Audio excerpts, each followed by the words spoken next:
Hello and welcome to Road to Future Cities, St. Louis, Missouri, a GovExec TV series in partnership with the National League of Cities. I'm your host, George Jackson. This spring, the City of St. Louis announced an ambitious effort, the development of their first citywide mobility plan in decades.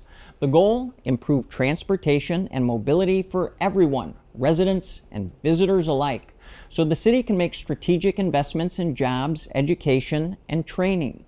Today, we'll talk about that vision, the new tools at their disposal, and how adoption could shape future projects.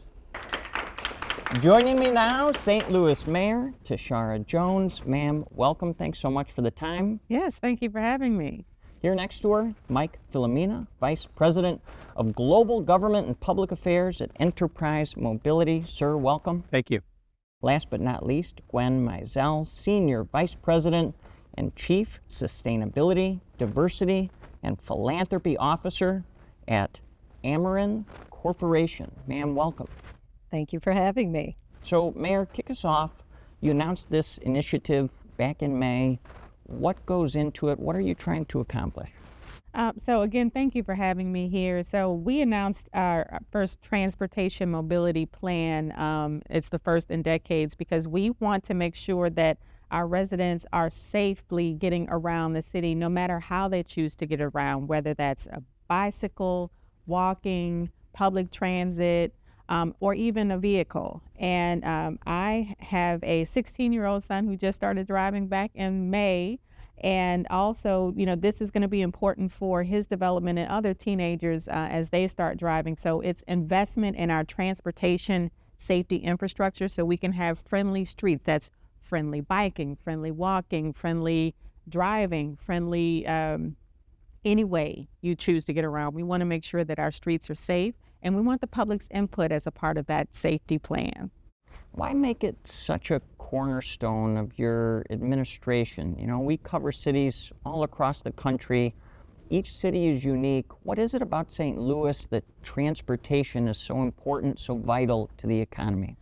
So we're a geographically large city, but we don't have a lot of people.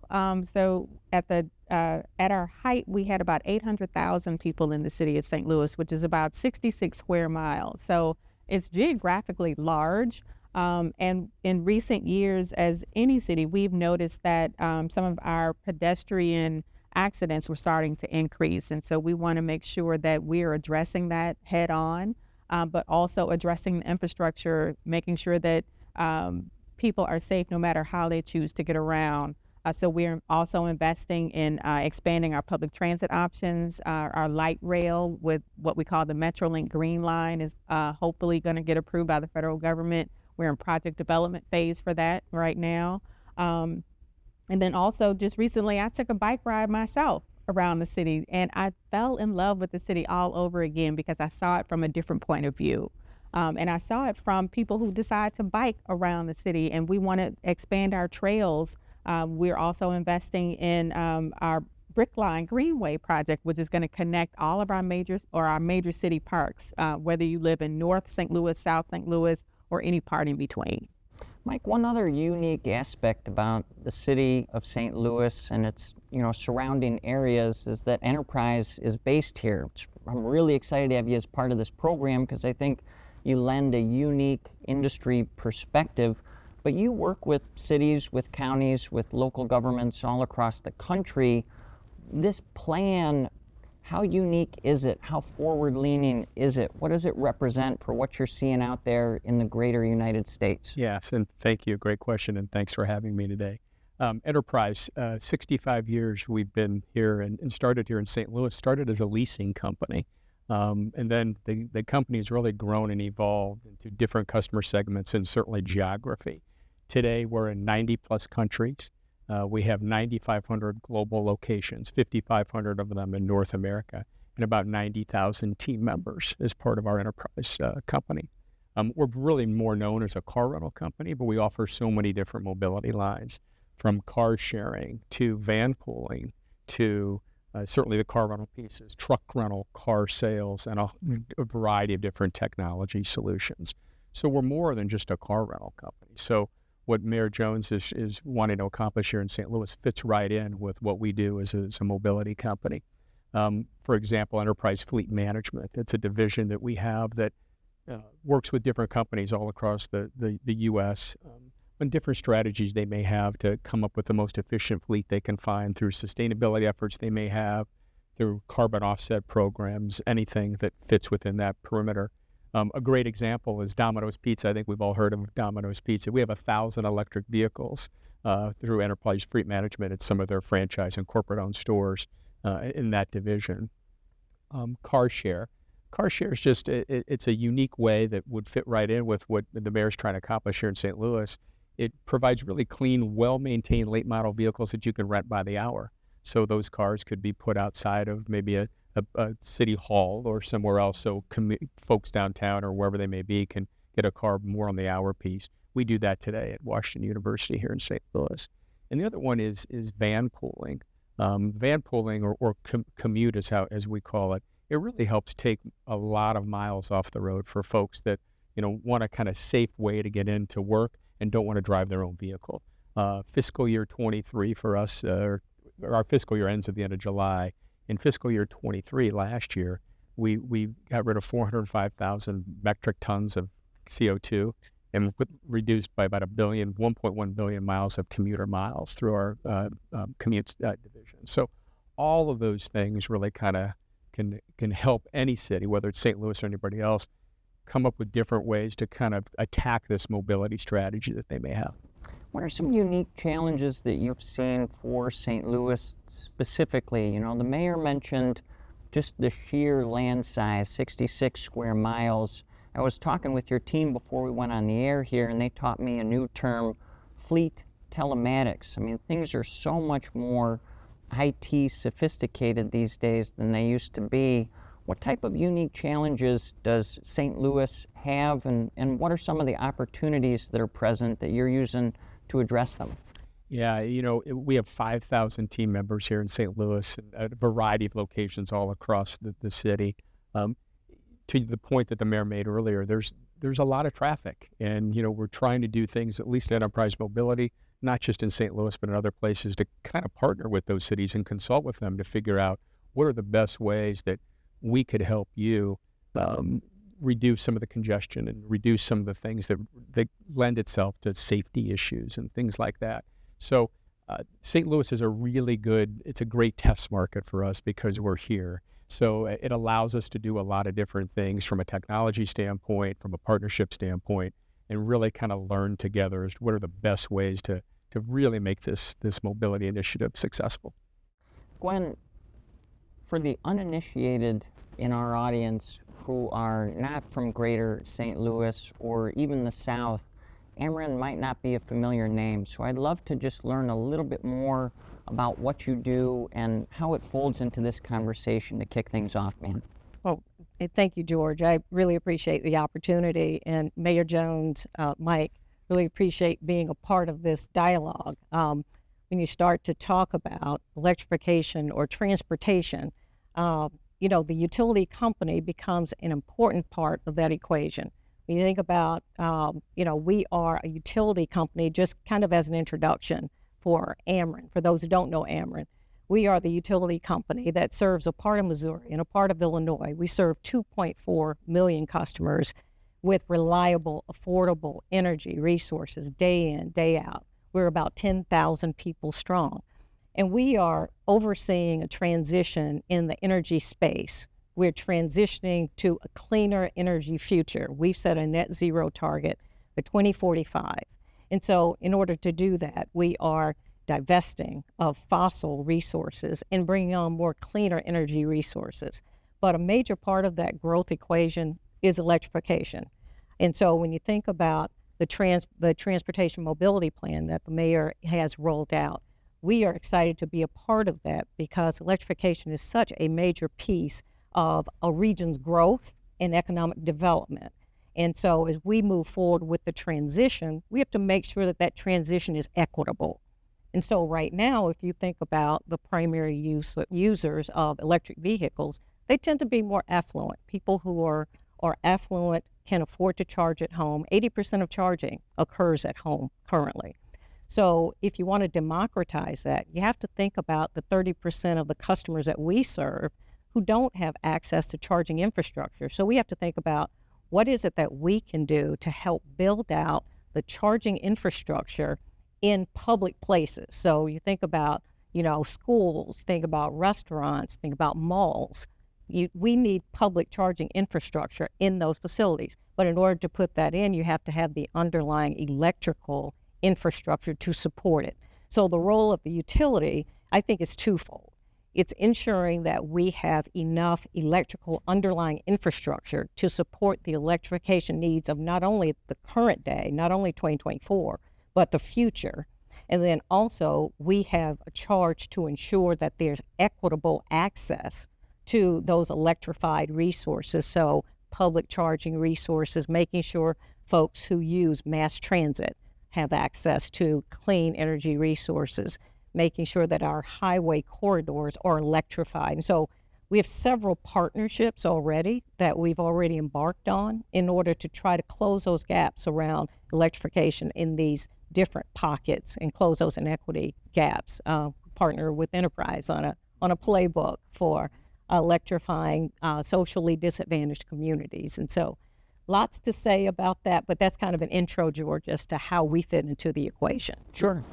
Mayor Jones, I'm going to ask you a long-winded question here, but I promise I'm going somewhere with this. And Mike, I welcome you to jump in at any point. You too, Gwen. But electrification is one layer of the way that technology is being infused into large initiatives like the one that you're kicking off here.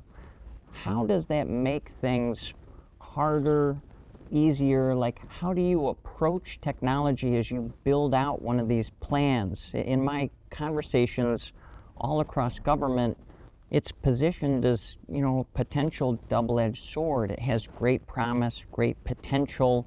You can make things run more effectively and efficiently, but you also have to consider new elements regarding retaining or recruiting IT talent for your workforce. There's the purchasing of technology and the implementation of software-based solutions.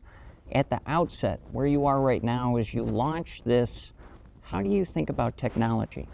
Well, we have an approach in the city of St. Louis to take technology by the horns, and we're not afraid of it. Before I became mayor, I was treasurer for the city of St. Louis, and we also dealt with outdated technology because the treasurer is the most unique elected official in the country. I'm going to tell you why. Because not only is the treasurer responsible for investments and management and the last mile of payroll, they're also the parking supervisor through this really odd state law. So I was responsible for upgrading all of the technology and infrastructure related to parking infrastructure, because when I took office in 2012, we were still using only coins. And so we upgraded that technology to meters or smart meters that would allow credit card payment acceptance, as well as app-based parking, not only on street but in our garages as well. So we had to build that infrastructure out. Unfortunately, we did not have the technology infrastructure in order to build out this whole network of smart meters, and so that took time. Same thing we're doing with the mayor's office. We're realizing there are a lot of outdated systems that only use paper. For our example, our personnel system, our finance system. So but we have to meet the moment and have to have that technology infrastructure in order to go into the 21st century. In order for us to have the data we need to do a transportation mobility study, we need that data that tells us where our vulnerable places are, where our vulnerable populations live, where our most dangerous intersections are, where people live along routes that don't have access to vehicles.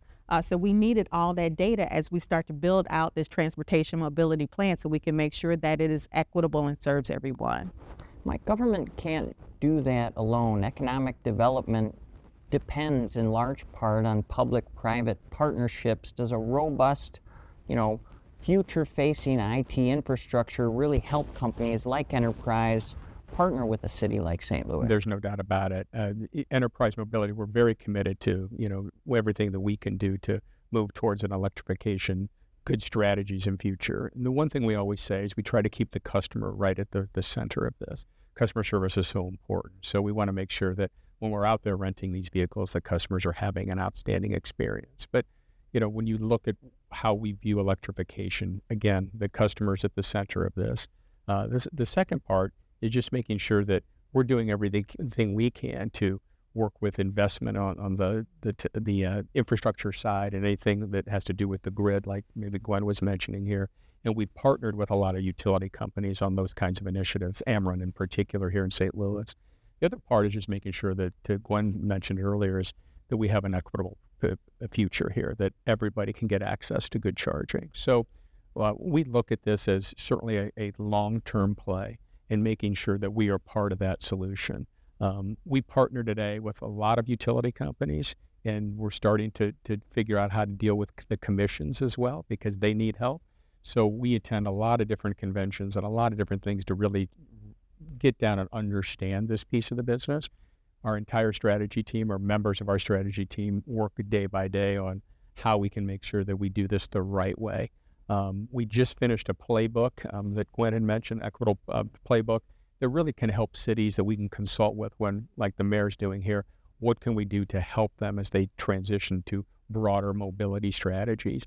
And we also finished an airport study that we just did with the Minneapolis and Denver airport in conjunction with Jacobs Engineering and Excel Energy, to really kind of highlight what kind of needs are attractive at airports. What do they need from a power perspective? So much so that it's changed some strategies that the Denver airport's using in particular, and how they're going to build out their infrastructure down the road. So there's a lot that goes into this for sure, but Enterprise Mobility, we're very committed to this, and we want to make sure that we're part of that solution. Gwen, Greater St. Louis is not the only city grappling with DEIA, diversity, equity, inclusion, accessibility. That study that Mike mentions, when you do partner with an area like that, what are you looking for? What are you looking at? What should they have pulled together for you in advance so that you have the right data to take a look at the issues that we're talking about here? George, I think that one of the biggest things to think about is we are trying to make sure that we are building a future where everyone can thrive. And so as the utility company in this region, one of the things that we are really focused on, again, is reliable, affordable energy. But as we transition our energy infrastructure, it brings all kinds of opportunities for educational opportunities, for job opportunities, high quality jobs that didn't exist before. As we look at opportunities that are afforded us from the federal government, from the bipartisan infrastructure law and the IRA, there are billions of dollars that are flowing, hoping to land in communities to drive impact and change. And so I think when we start out, in one of the core tenets that we have is we are trying to make sure that we are bringing along communities that historically have not had a voice. And by lifting those communities, we lift the fortunes of our region. And so we are really focused on how do we drive economic development? How do we drive growth in this region? Because it's a competitive landscape. As new businesses look at relocating, they look at the Charlottes of the world, they look at the Nashvilles of the world. I mean, we have to be on that order in order to effectively compete.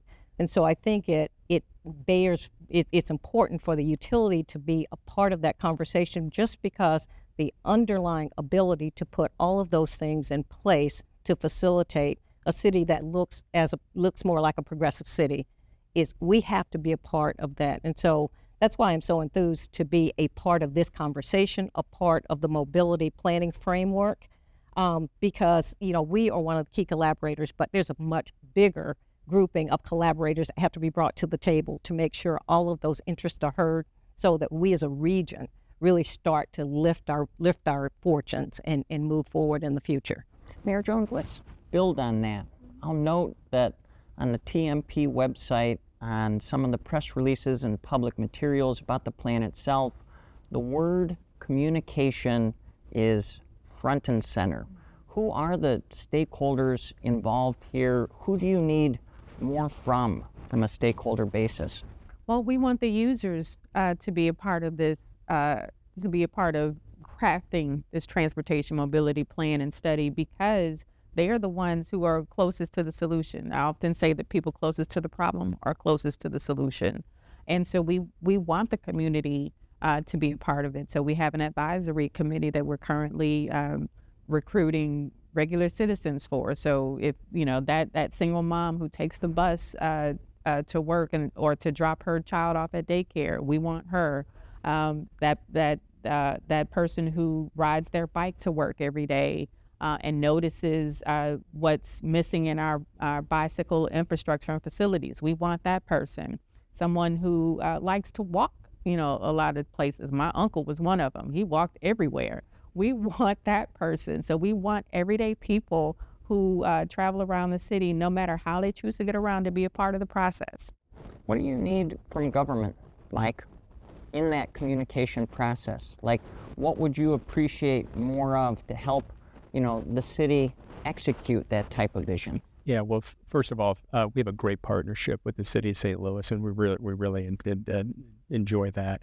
I think as we collaborate more, and I think the mayor, you made some nice comments there as to talking about with citizens that, hey, how do you like to get around? Is it by walking? Is it by bike? Is it by this?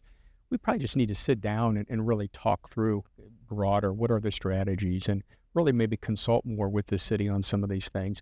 We've done some different outreaches to the city of Houston, certainly St. Louis here with Ameren, to partner with them to come up with the best strategies to, if there's any of the mobility lines we have that fit into those strategies, how do they best fit in there? So I would say the best thing that we can do for any government, whether it's St. Louis or anywhere else in North America, is that we really just sit down and collaborate and talk through it. One example I can give, I was in Canada a few weeks ago, and Canada and Toronto has horrible congestion downtown, and for a lot of different reasons, mostly construction, but there's a lot going on there. We were talking about commute with them and how we can get some of the downtown cars off the road and get more people into downtown Toronto from the suburbs where they come in and drive through. And it turned into a real robust discussion about, okay, we want commute in Toronto. How do we do that? And we're working through those things with our commute team right now. So by sitting down with governments like St. Louis or anywhere else, we really can figure out, fairly quickly, what are you trying to accomplish? And we will consult with them. And I think the playbook that we've done that Gwen mentioned is really a big part of that, because we've done a lot of the studying of this today or already. And now it's just, okay, what do you want to see? Ask a lot of great questions, and then we come up with a solution. I'd like to do a bit of a round robin here now and lend some almost emotion to this discussion. Let me give you a little context ahead of that. I'm from West Toledo, the so-called Rust Belt. Much of my family is from greater Detroit area, and those areas of the country have had a bit of a reinvention of late.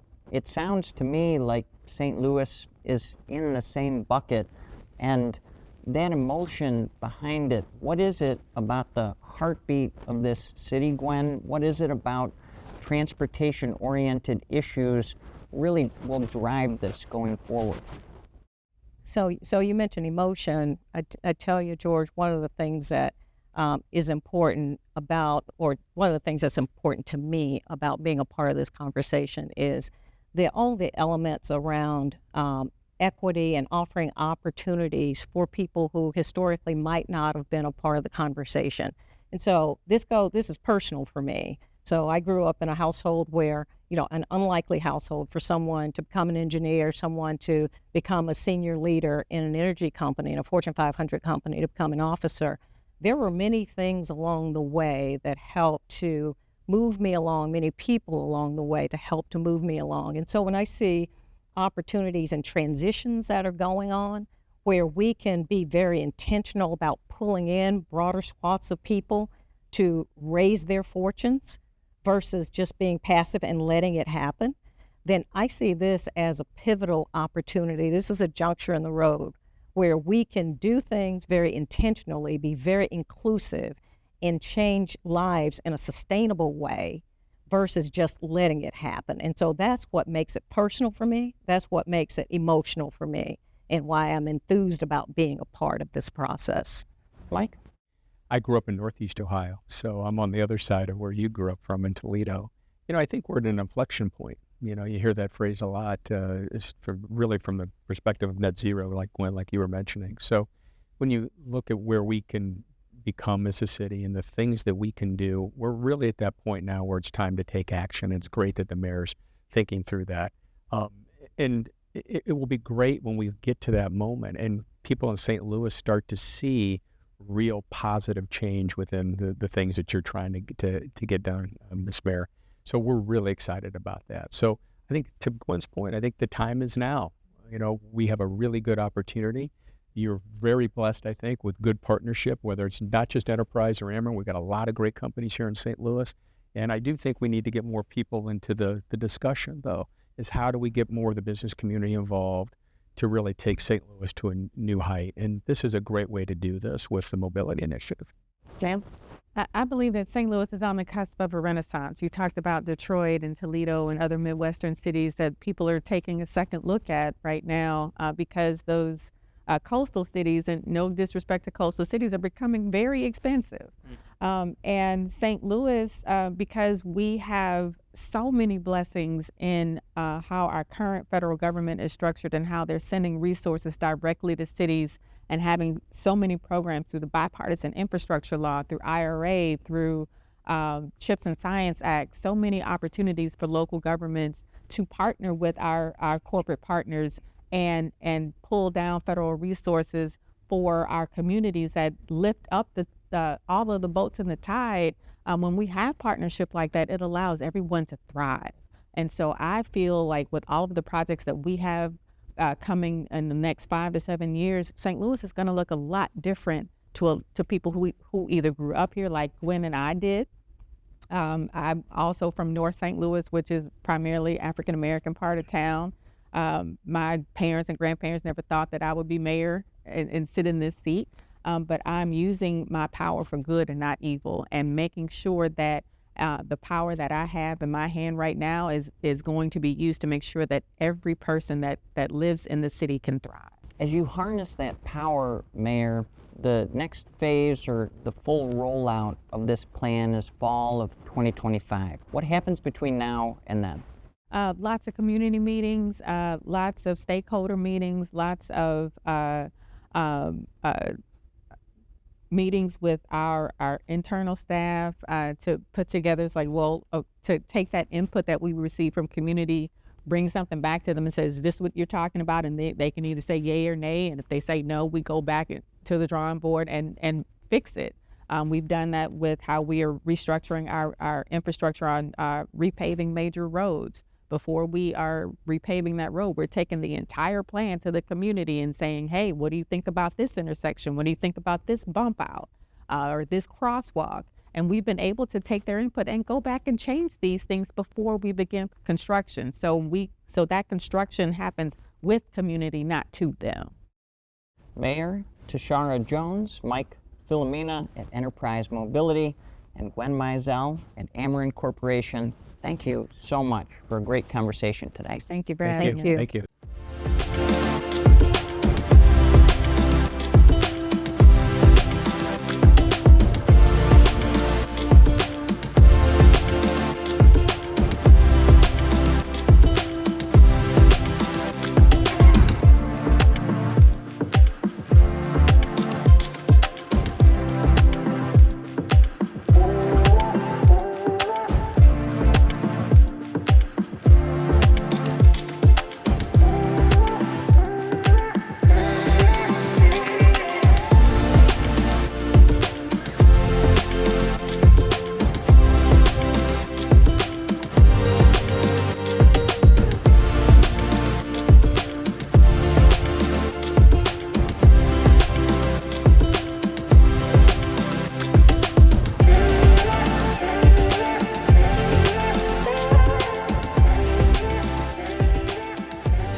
And thank you, our audience, for being here. A final thanks to the National League of Cities for making programs like this one possible. Road to Future Cities will make one more stop in 2024 at the NLC City Summit in Tampa, Florida in mid-November. Register for all 4 TV programs at govexec.com/events and learn more about City Summit at nlc.org. For GovExec TV on assignment here in rainy but beautiful St. Louis, Missouri, I'm George Jackson. Have a great day.